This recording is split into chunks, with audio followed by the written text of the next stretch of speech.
Hi guys, and welcome back to my channel. So this is actually a new moon in Sagittarius reading for Tuesday, November 26th. So I'm going to pull some cards. A couple announcements before we get into it though. I am available for personal readings per usual, which is the normal, the half hour or the 15 minutes, half hour, and the hour. But in addition to those offerings, I am also doing a Zodiac reading. So this month we are in Sagittarius season, so it is a 10-card spread for $40.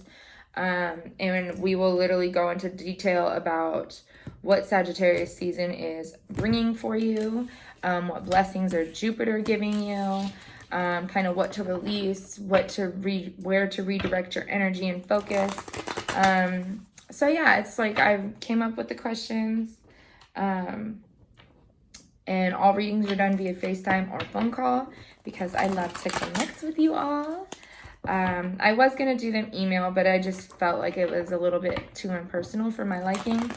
Not to say that that's not an option as well, but I personally prefer to connect with you guys more on a personal level.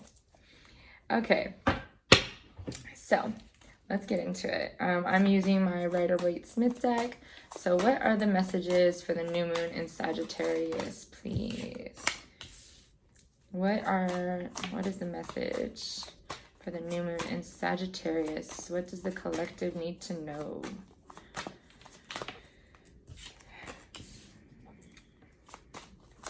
There's a lot of king energy going on.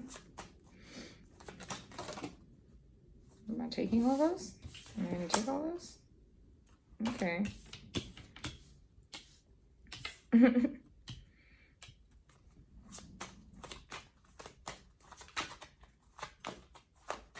Okay, so the first card that came out was King of Pentacles. Ah! That whole shit flipped. God damn it. So the first card that came out was King of Pentacles. So abundance, you know, we are literally in Sag season, which is all about expansion. Okay. Okay. Okay. So it's all about expansion, abundance. This is very, you know, just abundant season. It's a very giving season. Jupiter is a very giving planet. So just really make sure that you're being grounded at this time. Focus on your abundance, manifest what you want to see with your abundance, you know, and that isn't limited to only finances. That's any area of your life. What areas of your life do you want to be abundant in? Which everybody's answer should be all, but you know. Yeah, so just kind of redirecting your energy to focus on what it is that you want to attain, what goals you have. You know, this is a great time to set intentions on what it is you want, what you want to get out of life. You know, what are some of your long-term goals, your short-term goals? This is just a great energy to set those intentions because it will provide that fiery energy to achieve what it is that you want. We also have the King of Swords. So, intellect. What do you want to learn right now? You know, what do you need to learn right now? Because Sagittarius is the philosopher of the Zodiac. So it's literally learning about what new knowledge needs to rise for you at this time.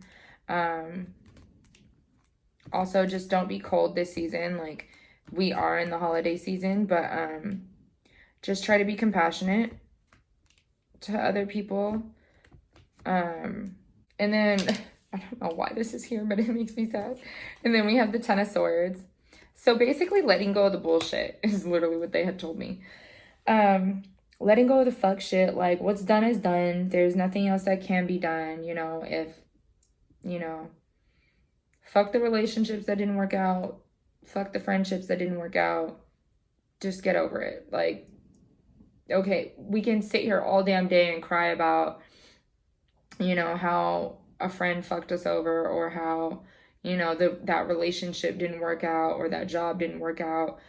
But what good is that? Like, we're in an optimistic ass season, so leave this in the past. Like, we're about to enter 2020. Literally let this shit go. Whatever died this year for you, whatever died in the past for you, let it just die. Let it be done. There's no need to revive it. There's no need to, try to reconnect with that energy. Like, what's done is done. So just let the bullshit go, really. And then after, we have the Star card, which is Aquarius energy. So, I very closely feel like Sagittarius energy and Aquarius energy are related. And I feel like I've read somewhere that they are to an extent. Like, I know they're not opposites, and obviously they're not in the same element either. But there's just something very connected to them. Like, I feel like there's just, I don't know. I don't know what it is. I don't really know what it is. If you guys know how they're connected or what kind of characteristics they might have, go ahead and share if you feel called to. But it's just kind of this nakedness of this like optimism. Like, you are the star, so be the star in your life, be that energy. Understand that you can nourish yourself and nourish others. The Aquarius energy is about kind of fighting for a cause, the rebel with a cause. Like, what is your cause? What are you fighting for? What is your life purpose? Like, what is the bigger picture? Because also Jupiter is expansion. So what is the bigger picture of all of this? And Aquarius really directs it on, helping within certain things. So like, Aquarius you could look at as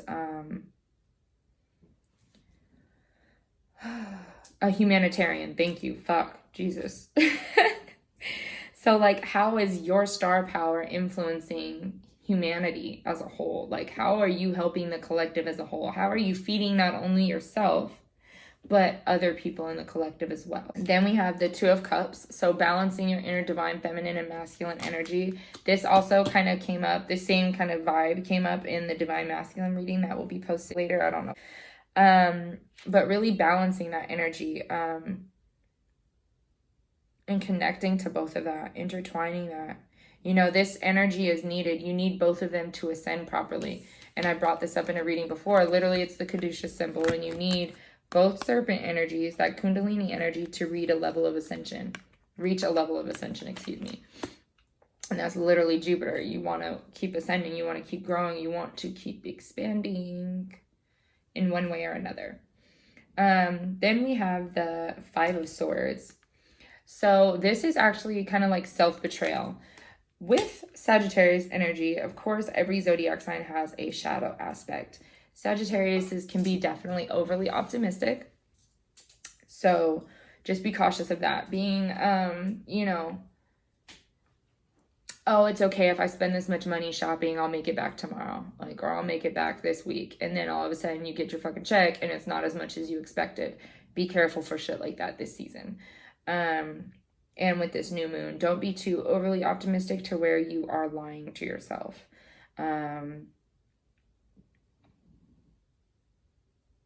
Yeah, like, it's good to be optimistic, and this is kind of the issue with Sagittarius people, at least that I've kind of come across.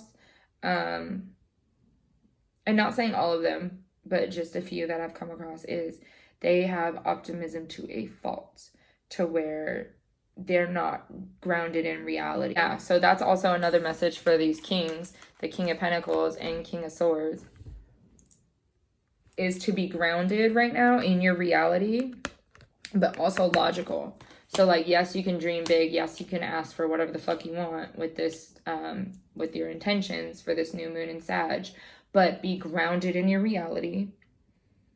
Don't sit here and ask for a fucking new car if you really can't get there, if you can't attain those goals to get there. Like, don't ask to own a house this year if you are nowhere near owning a house and you haven't paid your taxes and shit.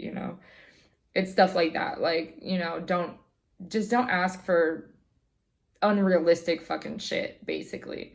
Like, yes, everything can become realistic. I don't want to downplay anybody's dreams or manifestations, but have an undertone of realism to it. Can I really get this? Can I really attain this? Of course you can. You just have to put in the work. So are you going to do the work to attain that? It is desire meets action. It is manifestation, intention meeting action. Because that is necessary. Being logical about your choices, being logical about the decisions that move you into these manifestations and goals. And then to lead off, we have the Queen of Wands. Which these two cards, also the King of Pentacles and the Queen of Wands, also came out in the Divine Masculine reading. I feel like there is something going on with just the Divine Feminine and Masculine energy intertwining in one another right now. I feel like there's just a big prominent energy that you guys are helping people, like, one another sort shit out or something. Also tapping into your Divine Feminine energy and your intuition to empower yourself, because that cat is intuition, the yellow is solar plexus, so literally empowering yourself. Focusing on intertwining and balancing out your own inner masculine and feminine energies so you can be empowered. But to be empowered, you must first be grounded. With the King of Pentacles, you must be grounded to ascend each other's chakra. And I tell you that from experience, because I totally did it backwards. I literally started on like higher chakras before I even realized I needed to focus on my root chakra or my sacral or fucking solar. So yeah, just making sure you're grounded, balancing out these divine feminine energies, feminine and masculine energies. And yeah, so I pulled some crystal cards as well. We have spirit quartz music.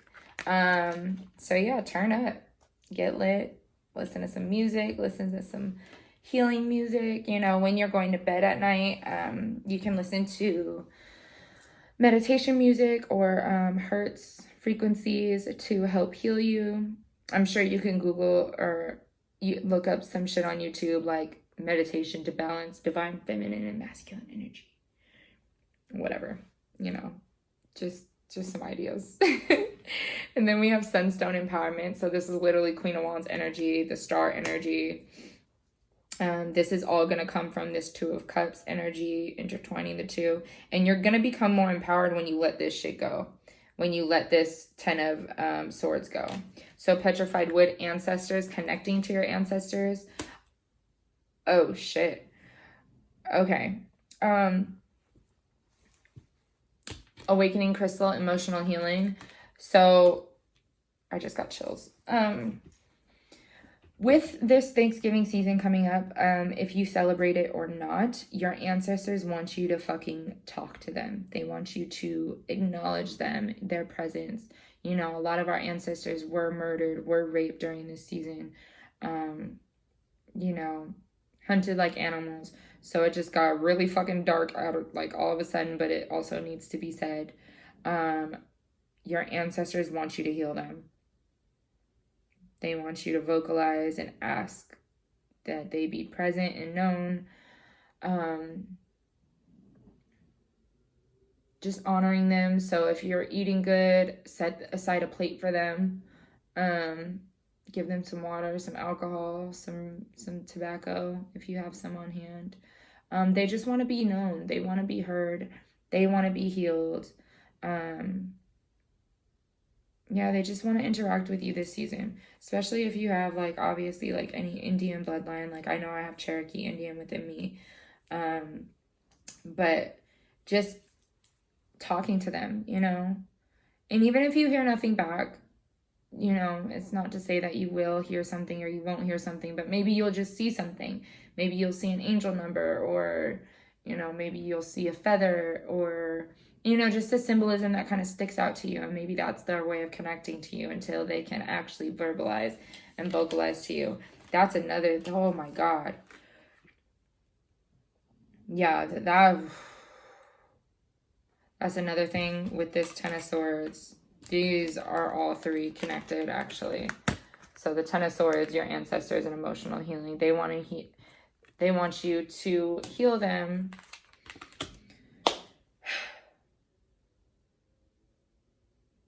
And help them heal through their betrayal that they went through. You know, they gave so much to people that took advantage of them. So just acknowledging that you hear them, you see them, you love them. You know, I don't really have a great way to, you know, teach anyone about ancestors, because I just started connecting with mine, you know, within this past couple years. It's still a new practice for me, which sounds so fucking shitty, honestly. Like, I feel like such a shitty spiritual person for taking that long to connect. But it was just, you know, not a lot of people really talk about how to. They just talk about doing it. So it's literally like trying to figure it out. But I would say just start, you know, I started my connection to my ancestors by creating them an altar, getting them normal shit like, you know, some alcohol, cigarettes or whatever the fuck, water, a candle, food.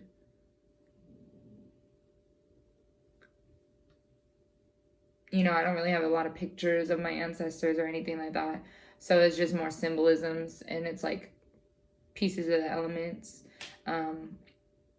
So yeah, that's kind of where my relationship with my ancestors accelerated from, was holding space for them in an actual designated area. Obviously, not everybody has that option. If you live with, you know, family members or roommates or, you know, just nosy ass people that be up in your shit, or you just don't have the space for one, you know, it doesn't have to necessarily be something super elaborate. You can just put your intention, like, I want this area of my room to be dedicated to my ancestors, and just putting up like simple shit. You know, it doesn't have to be like popping bottles and, you know, expensive ass cigars, but something, you know, feeding your ancestors for sure. Setting out a plate, like, even if you're doing the whole Thanksgiving shit, set them out a plate of food, like, feed them, nurture them, talk to them, you know, even if you're just talking out loud basically to yourself, or you feel like you're talking to yourself, you never really are, and just, you know, let it flow, however the fuck that looks like to you. I don't really have a guideline to do it, because I'm, you know, but I'm connected to my ancestors. I hear them loud and fucking clear. But shout out to the ancestors, man. They deserve this time to be honored. They deserve this time to be heard and seen. Yeah, all this fucking abundance in the air, you better fucking feed them some shit. Like, don't be a stingy hoe. Feed your ancestors, bitch.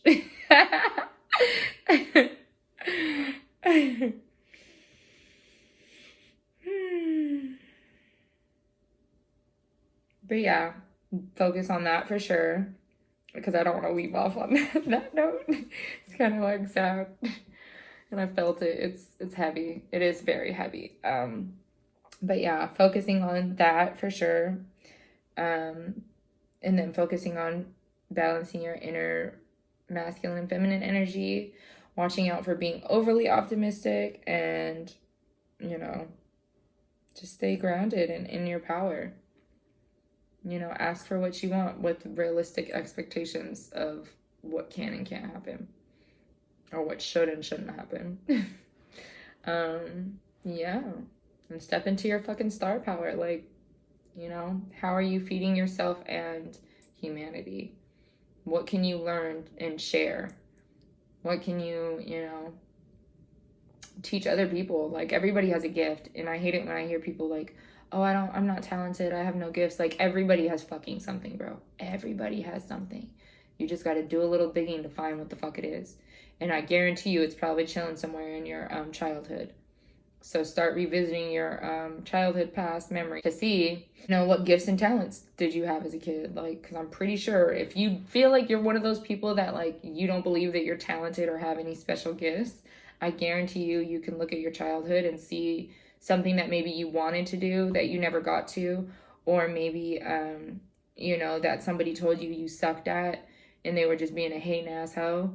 You know, revisit that. Revisit whatever that was for you. That could have been singing, dancing, painting, you know, whatever. It doesn't even need to be creative. It could have been you're really fucking good at math.